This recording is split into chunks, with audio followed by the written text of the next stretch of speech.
दिल्ली के उप मुख्यमंत्री मनीष सिसोदिया को सीबीआई ने 8 घंटे की पूछताछ के बाद गिरफ्तार कर लिया है। इस वक्त की यह बहुत ही बड़ी राजनीतिक खबर है। जो शराब नीति आई थी, नई एक्साइज पॉलिसी जो दिल्ली सरकार लेकर आई थी, जिसे अब हम शराब नीति कह रहे हैं, और शराब इसमें जुड़े घोटाले के आरोप में मनीष सिसोदिया जो कि दिल्ली के उप मुख्यमंत्री हैं, उन्हें सीबीआई ने गिरफ्तार कर लिया है। संजय सिंह जो कि आम आदमी पार्टी के वरिष्ठ नेता हैं, उनके राज्यसभा सांसद भी हैं, वो कह रहे हैं कि यह तानाशाही की इंतहा हो गई है, इसका अंत जरूर होगा। आक्रामक होती दिखाई दे रही है आम आदमी पार्टी। कई महीनों से यह खेल चल रहा था, ईडी के रेड्स हो रहे थे, सीबीआई की पूछताछ हो रही थी, शराब नीति को लेकर, उसमें हुए तथाकथित घोटाले को लेकर। आज सीबीआई ने पूछताछ की, 8 घंटे से ज्यादा यह पूछताछ चली और उसके बाद गिरफ्तार कर लिया गया है मनीष सिसोदिया को। आपको ध्यान होगा, पिछले साल गुजरात चुनाव से पहले इसे एक मुद्दा बनाया था दिल्ली के मुख्यमंत्री अरविंद केजरीवाल ने, और अरविंद केजरीवाल ने कहा था कि नहीं, ये मनीष सिसोदिया को गिरफ्तार कर लेंगे। ये गुजरात चुनाव को लेकर, हमारी पैठ को लेकर परेशान हो रही है बीजेपी, लेकिन गिरफ्तारी का दिन, आज का दिन साबित हुआ। 26 फरवरी मनीष सिसोदिया को गिरफ्तार कर लिया गया है।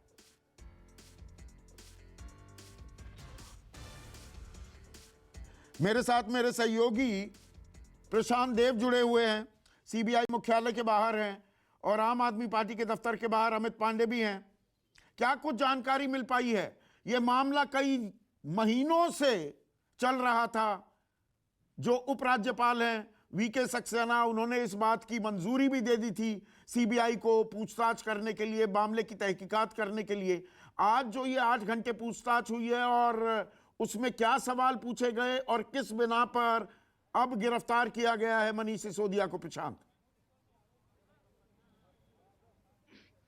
देखिए संदीप, ये बात तो ठीक है कि उनको पूछताछ के लिए बार बार बुलाया जा रहा था, लेकिन इस बार जब उनको बुलाया गया और जिस तरीके की आशंका जाहिर की थी मनीष सिसोदिया ने, आखिर वो सच हो गई, उनको गिरफ्तार कर लिया गया। दरअसल में सवेरे से जिस तरीके का माहौल पूरे सीबीआई के आसपास था, यानी कि पूरे इलाके को सीलबंद करना, चारों तरफ भारी पैमाने पर फोर्स, तो हम लोग को ये लग रहा था कि शाम तक ये फोर्स चली जाएगी, आज उनको वापस कर दिया जाएगा।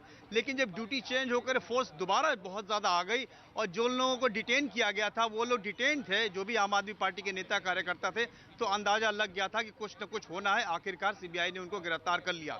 दरअसल में ये जो सीबीआई की गिरफ्तारी का आधार आपको जो जानकारी मिली है वो ये है कि इनसे लगातार इस बात की जो पूछताछ की जा रही थी कि आप उस वक्त मंत्री थे जब ये नीति बनाई गई, और इस नीति को बनाने में निजी लोगों को, लाइसेंस धारकों को फायदा पहुंचाया गया और एक बड़ा अमाउंट इससे आपने लाभ में लिया और इसको कहीं दूसरे राज्य के चुनाव में उसका इस्तेमाल किया। तो ये जो करप्शन के आरोप के आधार पर डिप्टी सीएम मनीष सिसोदिया को सीबीआई ने गिरफ्तार कर लिया है।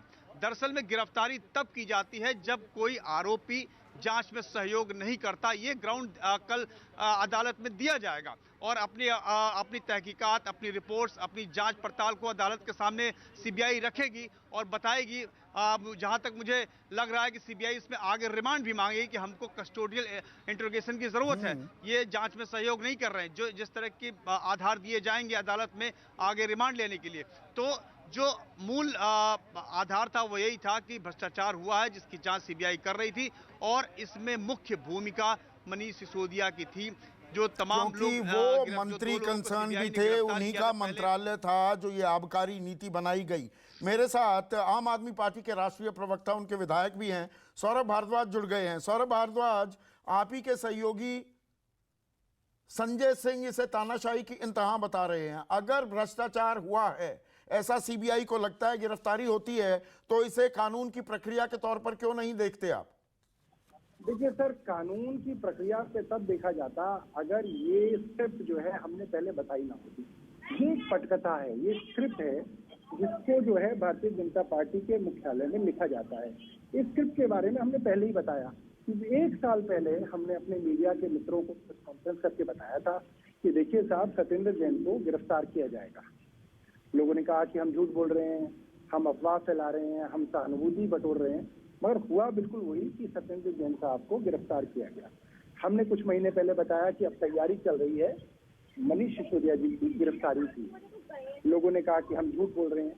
हम इसलिए बता रहे हैं सर, क्योंकि ये जो पूरी की पूरी जो व्यवस्था है, ये सारी की सारी व्यवस्था एक राजनीतिक व्यवस्था है।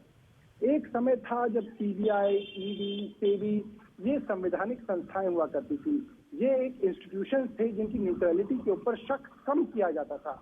आज सीबीआई हो, ईडी हो, इनकम टैक्स हो, ये सब भारतीय जनता पार्टी के प्रकोष्ठ बन के रह गए हैं। जैसे यूथ विंग होता है, महिला विंग होता है, ओबीसी प्रकोष्ठ होता है, ऐसी आज ये सब सीबीआई जो है, ईडी जो है। सौरभ, मैं ये क्यों ना मानूं, आपने कहा 1 साल पहले आपने आशंका जाहिर की थी कि जी सत्येंद्र जैन गिरफ्तार होंगे, हम तो जी मनीष सिसोदिया के बारे में भी ये कह रहे थे। तो क्या दाल में कुछ काला था? आपको पहले से ही ये अंदाजा था? दाल में कुछ काला आपको भी लग रहा होगा, तभी तो आप ये बात कह रहे थे। संदीप जी, क्या है कि जैसे आप अच्छे आदमी हैं, इस तरीके के बहुत सारे अच्छे लोग जो हैं अलग अलग संस्थाओं में हैं, मगर वो बेचारे चुप रहते हैं क्योंकि उनको भी अपनी नौकरी की है, उनके भी बच्चे हैं, उनका भी परिवार है, उनको भी जीवन यापन करना है, करियर है। मगर वो अच्छे अफसर इतना जरूर कर देते हैं कि जब जब कोई षड्यंत्र किसी इंस्टीट्यूशन के अंदर किया जाता है, किसी एजेंसी के अंदर किया जाता है, तो वो बता जरूर देते हैं कि साहब आपके बारे में ये तैयारी की जा रही है और इन इन इन केसों के अंदर कोशिश करेंगे कि आपको फंसाया जाए। इस तरीके के 10-12 केसेस शुरू किए जाते हैं। उनमें से किसी एक केस के अंदर इनको मौका मिलता है कि आप गिरफ्तार करें, तो वो गिरफ्तारी। और संदीप जी, एक बड़ा साधारण सा पैटर्न है। मैं समझता हूं कि आप इस पैटर्न को ज्यादा समझते हैं। आपको नहीं बता रहा, आपके श्रोताओं के लिए बता रहा हूं। पैटर्न बड़ा ही सरल है। आप कोई मुकदमा दर्ज कीजिए, उसके ऊपर आप एक नैरेटिव बिल्ड कीजिए। आपको कोई सबूत ना मिले, कोई बात नहीं, कोई एविडेंस ना हो, कोई बात नहीं, कोई डॉक्यूमेंट्री एविडेंस ना हो, कोई बात नहीं, आप एक नैरेटिव बिल्ड कीजिए। उसके बाद एजेंसी द्वारा उस आदमी को 2-3 बार पूछताछ के लिए बुलवाइए। अब वो पूछताछ में आएगा और कुछ दिनों बाद आप ये कहिए कि साहब जो पूछताछ हो रही थी उसमें कॉपरेशन नहीं मिला, इसलिए आपने गिरफ्तार कर लिया। अब मैं ये भी बता देता हूँ कि कल कोर्ट में क्या होगा। कल कोर्ट के अंदर सीबीआई ये कहेगी कि साहब हमने इनसे सवाल पूछे, इन्होंने हमारे मन मुताबिक जवाब नहीं दिए, हमें पसंद नहीं आए इनके जवाब, इसलिए वो नॉन कॉपरेशन था, इसलिए हमको इनकी सौरभ, यही इशारा मेरे सहयोगी प्रशांत भी कर रहे थे। पर एक मिनट, मेरे एक बात, आप कह रहे हैं ये राजनीतिक साजिश है, ये षड्यंत्र के तहत, ये तानाशाही है, हिटलर शाही है। अभी एमसीडी के चुनाव में भी मेयर को लेकर मनोनीत सदस्य दे सकते हैं वोट या नहीं दे सकते हैं, सुप्रीम कोर्ट ने दूध का दूध पानी का पानी कर दिया था ना। आपको अदालतों पर तो कम से कम भरोसा होगा, इन एजेंसियों पर नहीं। मैं इसके अंदर भी थोड़ा सा क्रिटिकल होकर आपको बात बताऊंगा। अभी हमने उनके मामले में, सत्येंद्र जैन साहब के मामले में क्या देखा?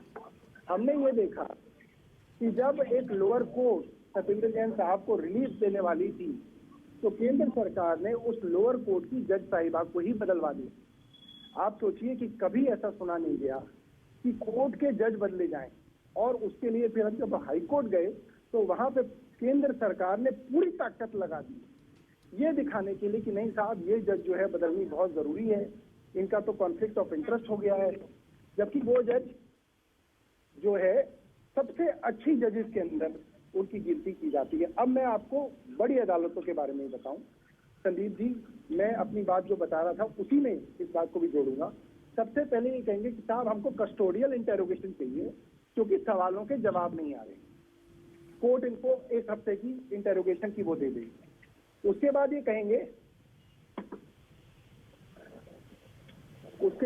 कहेंगे कि साहब हमें 1 बार और चाहिए, फिर इनको 1 हफ्ते की और मिलेगी।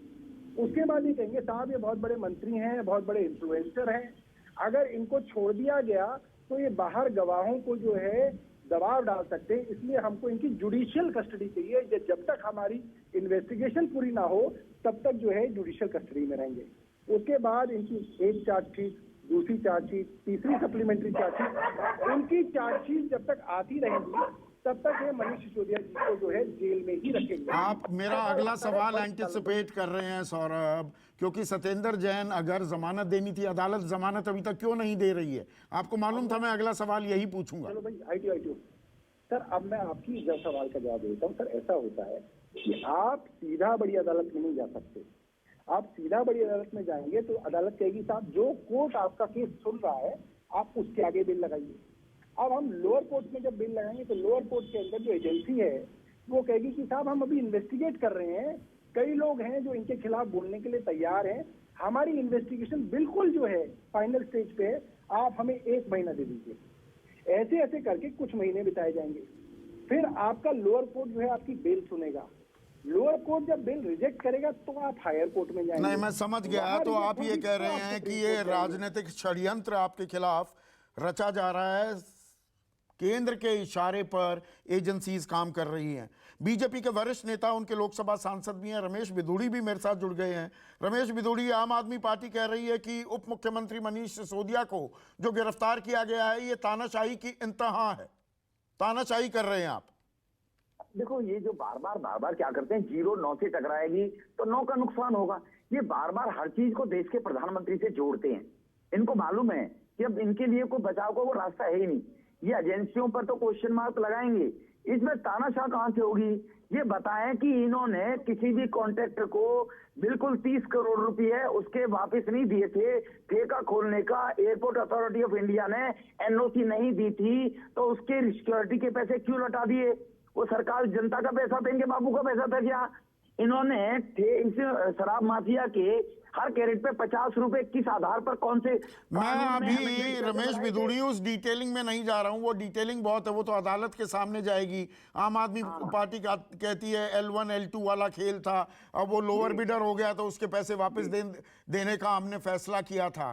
पर ऐसा क्यों होता है कि विपक्ष के नेता ही सीबीआई और ईडी के शिकंजे गिरफ्त में आते नजर आते हैं? उनकी गाज, उनकी कार्रवाई कभी बीजेपी पर नहीं होती दिखती। आपको और आपके चैनल को माफी चाहूंगा मैं, हमारी बातें ठीक लगेंगी नहीं, पर सुन लो प्लीज एक बार। हाँ, प्लीज बताइए ना। मैं बता रहा हूँ। आप ये बताइए, कोई एजेंसी को अगर सबूत मिलते हैं तभी कार्रवाई करती है ना। अभी ये मुझसे पहले जो भी वक्ता मुझे था, सौरभ जी थे, पता नहीं कौन थे, अदानी अदानी अदानी अदानी। अरे श्रीमती इंदिरा गांधी की हत्या हुई थी, फांसी लगने में जांचें होती है नहीं होती है, इंक्वायरी होती है नहीं होती है, मोदी नाम नहीं लेते। मोदी ने सिसोदिया का नाम लिया था क्या? मोदी जी ने केजरीवाल का नाम लिया था क्या? सत्येंद्र जैन का नाम लिया था क्या? अगर अदानी जी किसी मामले में दोषी पाए जाएंगे तो जांच ये तालिबान है क्या कि किसी ने आरोप लगा दिया फांसी पर लगा दो? तो इसीलिए इनको पर्याप्त समय देने के बाद एजेंसियों ने जांच की है, जांच में साक्ष्य उनके पास हैं। अभी इन्होंने कहा कि मजिस्ट्रेट को बदल दिया सत्येंद्र जैन के जमाने में। अरे मजिस्ट्रेट इनके घर में आके बता गया क्या था? क्या मजिस्ट्रेट जो थी वो इनकी बुआ थी क्या कि मैं तो जमानत देने वाली थी? क्या मजिस्ट्रेटों को भी बदनाम कर रही है कहते हुए? इनको कैसे मालूम हो जमानत देने वाली थी? पर रमेश बिधूड़ी अभी हाल ही में उपराज्यपाल ने मनोनीत सदस्यों को एमसीडी में मत डालने का अधिकार दे दिया, इजाजत दे दी। सुप्रीम कोर्ट ने वो फैसला पलटा ना, और एमसीडी में मेयर आम आदमी पार्टी का बन गया। ऐसा नहीं है कि जो ये आरोप लग रहे हैं वो उनमें कोई तथ्य या साक्ष्य नहीं है। नहीं, आप इनके सपोर्टिंग एविडेंस, आपका जो चैनल है इनका सपोर्टिंग एविडेंस रहता है। सुन लो, आई एम सॉरी। ऐसा है Ramesh Bidhuri, I am also sorry. Supporting evidence की बात नहीं है, जो सवाल पूछ रहा हूं सवाल का जवाब दीजिए। यहाँ पर आप मुझे सर्टिफिकेट देने के लिए नहीं बैठे हैं। आप जो सवाल पूछ रहे हो सवाल का जवाब है तो दीजिए। अरे बंधु, हिम्मत नहीं है जवाब? हिम्मत आप में हिम्मत नहीं है सवाल का जवाब देने की, इधर उधर दाएं बाएं घूमने लगते हैं आप। सवाल का जवाब दीजिए ना। अरे भाई, आपको मेरा जवाब लगे तो फोन काट देना। आप सुन लीजिए। फोन नहीं काटते हैं हम मुद्दे पर रहते हैं। जो सवाल पूछा जा रहा है उसका जवाब दीजिए ना। यहाँ पर मेडल ना बांटिए। सुनिए ना, आपसे यहाँ पर पत्रकारिता का सर्टिफिकेट लेने के लिए नहीं बैठा हूँ मैं। अरे भाई, मैं कोई सर्टिफिकेट नहीं दे रहा आपको। हाँ, मुझे भी आपसे सर्टिफिकेट नहीं दे रहा किसी बात। तो मैं सर्टिफिकेट दे ही नहीं रहा, मैं सीधा सवाल पूछ रहा हूँ, सवाल का जवाब दीजिए। मैं सीधा जवाब दे रहा हूँ ना आपको, सुनिए मुझे। हाँ, अभी आई एम सॉरी, सुनिए। हाई कोर्ट ने ऑर्डर किया था मुझे कंप्लीट करने दीजिए। हाई Please, कोर्ट ने करिए ऑर्डर ना, दिया था, करिए। अरे सुनिए, हाई कोर्ट ने कहा था, केजरीवाल साहब ने 30 मेंबर नॉमिनेट किए थे पिछली एमसीडी में। हाई कोर्ट के ऑर्डर से वो वोट डाल रहे थे जॉन के चुनाव में, नॉमिनेटेड लोग। हाई कोर्ट के ऑर्डर को अगर सुप्रीम कोर्ट ने बदला है, वो लेफ्टिनेंट गवर्नर का ऑर्डर नहीं था। अगर कोई आदमी कुछ भी बोल दे, आप उसको धारणा बनाना शुरू कर देते हो मीडिया। अरे भाई, वो हाई कोर्ट के ऑर्डर ने आदेश दिया था, नॉमिनेट लोग पार्षद वोट डाल सकते हैं। केजरीवाल तो साहब ने मतलब जॉन में न्याय करवाई थी। संगत तरीके से कार्रवाई हो रही है। बीजेपी के अनर्गल आरोप हैं, ये तानाशाही हिटलरशाही के जो आरोप अरे लगा रहे भाई, हैं, आप ये कह रहे हैं। वो जो सुनो, जो आदमी चोर होगा, जो आदमी पकड़ा जाएगा, वो हमेशा कहेगा मेरे खिलाफ तानाशाही हो रही है। आप ये मुझे बताइए, आम आदमी पार्टी के लोगों को कैसे जानकारी है कि वो तो गिरफ्तार होंगे? सूत्र हैं, सूत्र होते हैं डियर, सूत्र होते हैं माई एल्डर ब्रदर, सूत्र होते हैं कि उनको मालूम है चोर को चोरी करते हुए पकड़ा गया था, पुलिस घर में आ रही थी, तो अब एंटीसिपेटरी तो लगा नहीं सकते थे, ये फरारी तो काट नहीं सकते थे, डिप्टी सीएम है, इनको मालूम था वो गिरफ्तार होंगे, इसलिए इनके सूत्र कह रहे थे। मैं इनसे आपके माध्यम से पूछना चाहता हूं, ये सवाल जरूर पूछना, पंजाब में सरकारी दफ्तरों से महात्मा गांधी के चित्र क्यों हटवा दिए? और अब महात्मा गांधी राष्ट्रीय पिता का अपमान करने के साथ महात्मा गांधी की समाधि पर जा रहे हैं, सुबह 3 बजे बैठकर वहां पर आंसू बहा रहे हैं। हमारे बच्चों का ध्यान रखना, हमारी बीवी का ध्यान रखना। रमेश बिधूड़ी, फिर आपको परेशानी होने लगेगी, फिर मैं साध्वी प्रज्ञा का जिक्र करने लगूंगा। महात्मा गांधी के हत्यारे के बारे में क्या बोली, प्रधानमंत्री ने क्या बोला, न्यूज 24 से ही बोला था, दिल से कभी माफ नहीं कर पाऊंगा। वो संसद में साथ साथ बैठती हैं। अरे मुझे भी तो बोलने दीजिए ना। हाँ, बोलिए ना प्लीज। बंद हो जाऊं, आप सारी बात कहना अपनी सुनूंगा। नहीं, बोलिए। क्या सरदार भगत सिंह के अनुयायी कह रहे हैं कि मेरी बीवी का क्या सरदार भगत सिंह ने कहा मेरे परिवार का ख्याल रखना? सरदार भगत सिंह ने कहा मेरी बहन भाइयों का ख्याल रखना? और सरदार भगत सिंह जी तो फांसी लगने के लिए जा रहे थे, ये तो गिरफ्तार होने में हिल रहे थे। अभी तो तुम्हें वीडियो मिलेंगी कि सिसोदिया साहब रो रहे हैं जेल में कि मुझसे गलती हो गई। तो इसीलिए जो चोरी करेगा देश में पकड़ा जाएगा। 14 में जो मोदी जी की सरकार बनी थी, वो जीरो टॉलरेंस, जो चोरी करेगा वो जेल में जाएगा। बहुत बहुत शुक्रिया रमेश बिधूड़ी। और आप फोन चाहे ऑन रखना, क्योंकि अनुराग ढांडा उनके राष्ट्रीय प्रवक्ता जुड़ गए हैं। यही सवाल मैं पूछ भी रहा हूं, चोरी करोगे तो जेल जाओगे? अनुराग ढांडा, रमेश बिधूड़ी कह रहे हैं। देखिए, रमेश बिधूड़ी जी तो लोकतांत्रिक तरीके से दिल्ली में कुछ नहीं बिगाड़ पाए आम आदमी पार्टी का। लोकतांत्रिक तरीके से आम आदमी पार्टी ने 1 नहीं 2 नहीं कई बार पटखनी दी है इनको, इसलिए तिलमिला रहे हैं, ये तड़प रहे हैं, ये किसी तरीके से। वो कहां तिलमिला रहे हैं? तिलमिला तो आज आप रहे हैं, तानाशाही हिटलरशाही की बातें कर रहे हैं। वो तो बिल्कुल अभी नजर आ रहा था, इनकी आवाज में ही नजर आ रहा था इनकी तिलमिलाहट। वो तो बिल्कुल ये तड़प रहे थे कि किस तरह से अचानक गिरफ्तार कर लीजिए किसी भी तरीके से मनीष सिसोदिया जी को। मैं एक बात सिर्फ आपसे कहना चाहता हूं,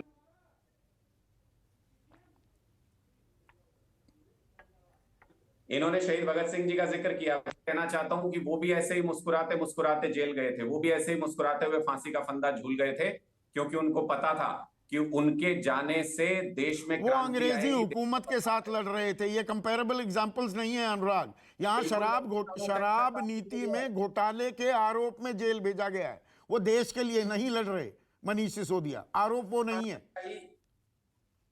संदीप भाई, बिल्कुल वैसी ही तानाशाही सरकार चल रही है, ना खाता ना बही, जो मोदी जी कहे वही सही। कोई सबूत नहीं, किसी तरीके का एक नोट भी 100 रुपए का बरामद नहीं कर पाए, सब कुछ खंगाल लिया इन्होंने।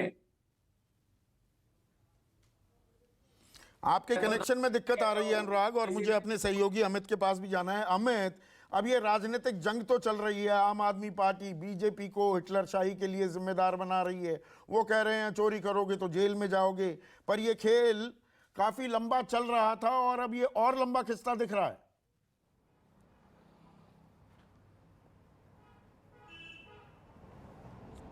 जी बिल्कुल संदीप जी, पिछले 7-8 महीने से सीबीआई जो है इस पूरे मामले की जांच कर रही थी। 19 अगस्त को सबसे पहले सीबीआई ने मनीष सिसोदिया के घर पर छापा मारा था और वहां से इस पूरे कड़ी को जोड़ने की कोशिश की गई। लेकिन सबसे महत्वपूर्ण बात यह है कि पिछले कुछ दिनों में जो सीबीआई है उसने कुछ लोगों को गिरफ्तार किया। ईडी ने 2 लोगों को गिरफ्तार किया और उनसे जो पूछताछ हुई उसके जरिए कुछ सबूत ऐसे मिले थे जिसको इकट्ठा किया सीबीआई ने।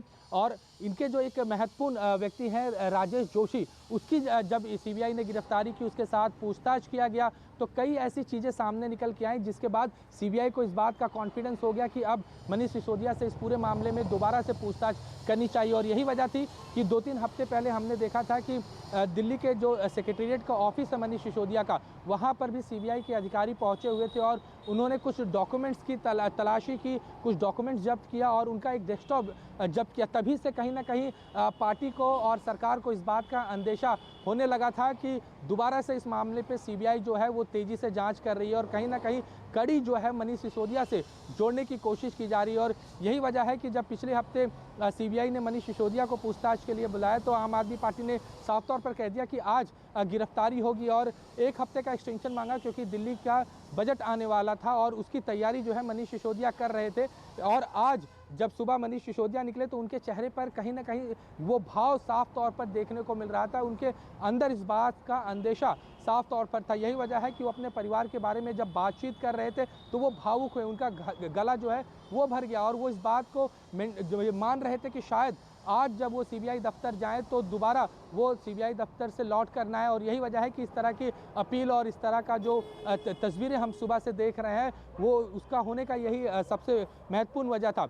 दूसरी बात यह है कि कल सुबह जो है राउस एवेन्यू के सीबीआई की जो कोर्ट है वहाँ मनीष सिसोदिया को पेश किया जाएगा। तो ये देखना होगा कि क्या आम आदमी पार्टी कल सड़कों पर दोबारा दिखेगी, क्योंकि ठीक पार्टी दफ्तर से लगा हुआ ही राउस एवेन्यू का कोर्ट जो है वो है और ऐसे में लॉ एंड ऑर्डर सिचुएशन वो काफ़ी महत्वपूर्ण होगा। और यही वजह है कि प्रदर्शन तो खैर करेगी आम आदमी पार्टी। एक मिनट अमित,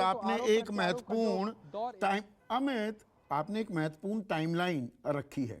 अनुराग ढांडा, अगर अगस्त से लगातार पूछताछ चल रही थी, जांच हो रही थी, छापे पड़ रहे थे, अगर हिटलर शाही होती या जेल में डालने का इतना ही शौक होता वो पहले दिन डाल सकते थे। तब भी आप यही आरोप लगाते, 7 महीने बाद भी आप वही आरोप लगा रहे हैं। ये 7 महीने की एक मुकम्मल कार्रवाई, जांच और प्रक्रिया के बाद गिरफ्तारी हो रही है। क्या आप इसका संज्ञान नहीं लेंगे आरोप लगाते वक्त? अरे पर क्या है संदीप भाई, ये मुकम्मल जांच क्या है ये भी तो समझे, देश में किसी को समझ तो आए। ये कोइंसिडेंस थोड़ी हो सकता है कि संजय सिंह जी ने संसद के अंदर प्रधानमंत्री बोल रहे थे उसके खिलाफ नारे लगाए और उसके 2 दिन बाद नोटिस इश्यू हो जाए, तुरंत आइए आपको गिरफ्तार करेंगे। ये कोइंसिडेंस थोड़ी हो सकता है। ये तिलमिलाहट है भारतीय जनता पार्टी की। वो किसी भी तरीके से सबसे शानदार शिक्षा मंत्री पूरे देश के अंदर अगर आज के दिन में कोई है तो वो मनीष सिसोदिया है। जो दिल्ली के लाखों बच्चे हैं, शिक्षा से जुड़ा हुआ घोटाला नहीं है, ये शराब से जुड़ा हुआ घोटाला है। नहीं, शराब से जुड़ा हुआ क्या घोटाला है, मैं वही तो जानना चाहता हूं। आज तक अगर कोई बीजेपी के प्रवक्ता बताते हैं सीबीआई की तरफ से, अगर इसके ऊपर आधिकारिक कोई बयान आया हो, चार्जशीट में कहीं नाम हो किसी तरीके से, कोई सिर पैर नहीं जुड़ रहा किसी भी तरीके का। लोगों को सब समझ में आता है, लोग भी खाना खाते हैं। इन बीजेपी वालों को लगता है कि सिर्फ यही खाना खाते हैं और सिर्फ इन्हीं के दिमाग है। सारे लोगों को सब कुछ समझ में आ रहा है कि मनीष सिसोदिया जी को क्यों गिरफ्तार किया है, सत्येंद्र जैन जी को इतने दिन से जेल के अंदर क्यों डाल रखा है। ये सारे फर्जी मामले हैं। तानाशाही क्या होती है और लोकतंत्र में आप विपक्ष की आवाज नहीं सुनेंगे किसी भी तरीके से। विपक्षी नेताओं को पुलिस के डंडे के जोर पे कंट्रोल करने की कोशिश करेंगे, यही तानाशाही होती है। नहीं, आप तो भ्रष्टाचार के खिलाफ मुहिम चलाकर राजनीति में आए थे, राजनीतिक स्वरूप लिया उस आंदोलन ने। तो भ्रष्टाचार के जब आरोप आप पर लगते हैं ये गंभीर हो जाता है मामला। अनुराग ढांडा, मैं यही कह रहा हूं कि आज तक कोई एक आरोप बताइए आम आदमी पार्टी के ऊपर जो लगाया भारतीय जनता पार्टी ने, जिस केस में अंदर डाल रखा हो किसी हमारे नेता को और वो मुकम्मल साबित भी कर पाए हो। नहीं, रमेश बिंदुड़ी तो सीधा आरोप लगा रहे हैं ना, 30 करोड़ रुपए वो दिल्ली एयरपोर्ट वाला वाकया बता रहे हैं, वो वापस पैसे क्यों दे दिए गए। बीजेपी वाले आरोप ये लगाते हैं, मैंने अभी सीबीआई की जब भी चार्जशीट आएगी तब उसे पढ़कर मैं आपसे पूछूंगा, लेकिन बीजेपी आरोप ये लगाती है कि नहीं जी, ये इंडिविजुअल रिटेलर्स को, अपने पसंदीदा लोगों को वो पैसे उनसे ले लिए, उस पैसे का इस्तेमाल वो तो यहां तक कहते हैं पंजाब विधानसभा चुनाव में किया गया। संदीप जी, भारतीय जनता पार्टी पूरे देश में चुनाव लड़ती है, तो फिर क्या ये मान ले कि पूरे देश में जबरदस्त तरीके से घोटाले कर करके लूट के चुनाव लड़ रहे हैं? क्या तुक है ये, क्या तर्क है? ये बहुत ही बेतुकी बात। और ये जितने आरोप आप बता रहे हैं तो भारतीय जनता पार्टी लगाती है। सीबीआई ने, हमारे इतने जर्नलिस्ट साथी हैं, किसी के सूत्र तो कुछ बता रहे होंगे कि कहां पे क्या पैसा मिला, कहां पे क्या बरामद हुआ, प्रॉपर्टी के कागजात मिले। ये पूरा का पूरा अगर लीगल तौर पे भी अगर आप इसको देखें, जब तक चेन एस्टेब्लिश नहीं करते, जब तक कोई सबूत नहीं होता, आपके आरोप सिर्फ आरोप होते हैं, कोर्ट में जाके वो धराशायी हो जाते हैं। आपके सलाहकार, अहम डिपार्टमेंट्स को रन करने वाले विजय नायर जैसे लोग भी जेल में बंद हैं। ये ऐसा नहीं है कि सिर्फ सत्येंद्र जैन या मनीष सिसोदिया का अब नंबर आया हो। मैं यही बोल रहा हूं, सत्येंद्र जैन जी के केस में कितनी बार फटकार खाई है एजेंसी ने, कितनी बार फटकार खाई है सत्येंद्र जैन जी के केस में। कानूनी पेचीदगियों का फायदा उठा के अपने डंडे के जोर पे ये पूरी तरह से तानाशाही चलाना चाहते हैं, लेकिन चलेगी नहीं। जनतंत्र की यही खासियत होती है। आप नहीं, जनतंत्र की एक खासियत ये भी होती है कि सीबीआई प्रीमियर इन्वेस्टिगेटिव एजेंसी है। प्रशांत, आप सालों से कवर कर रहे हैं, उनकी साख और गरिमा का भी सवाल है ये। तो वहां के ऑफिसर्स आपको क्या बता रहे हैं? 7 महीने जो जांच चली, ऐसा क्या मिला है कि अब ये गिरफ्तारी तक नौबत आ गई? क्या आश्वस्त है सीबीआई कि उनके पास एक स्ट्रॉन्ग केस है? देखिए संदीप, ये बहुत सही बात आपने कही। आज सवेरे से या फिर जब से ये केस हुआ है, हाई वोल्टेज ड्रामा हमेशा हुआ है। यानी कि जो साख की बात है, यानी कि जब भी कोई इस तरह का पॉलिटिकल मामला हाई प्रोफाइल होता है, सीबीआई या किसी भी जांच एजेंसी को मेरिट नहीं, डबल मेरिट पे काम करना पड़ता है कि कहीं कोई छोटी सी भी चूक ना हो जाए और उसकी साख गिर जाए। साख ही नहीं गिरेगी, मतलब जिस पूरी तरीके से इस धुलाई हो जाएगी अगर कहीं कोई चूक हो जाए। तो ऐसे में अगर इतने पॉलिटिकल बवंडर के बीच मनीष सिसोदिया को गिरफ्तार किया गया, इसका मतलब कोई ऐसी पुख्ता चीज जरूर होगी सीबीआई के पास जो कल वो अदालत में बताएंगे। और वो बताना पड़ता है क्योंकि जितने भी आरोप हैं, कुछ भी आप कहिए, सब कुछ ठीक है। सीबीआई को जवाब कहां देना है? ना तो भारतीय जनता पार्टी को देना है। नहीं, जो आपने पहले कहा था ना प्रशांत, अब देखना यह है पुख्ता सबूत की बिना पर पुलिस रिमांड मांगती है सीबीआई, या ये कहेगी, जिस ओर आपने इशारा किया था, कि जांच में सहयोग नहीं कर रहे, हमारे सवालों के सही जवाब नहीं दे रहे हैं, तो अब इनकी रिमांड चाहिए। कल का दिन भी पॉलिटिकल ड्रामा जारी रहने वाला है।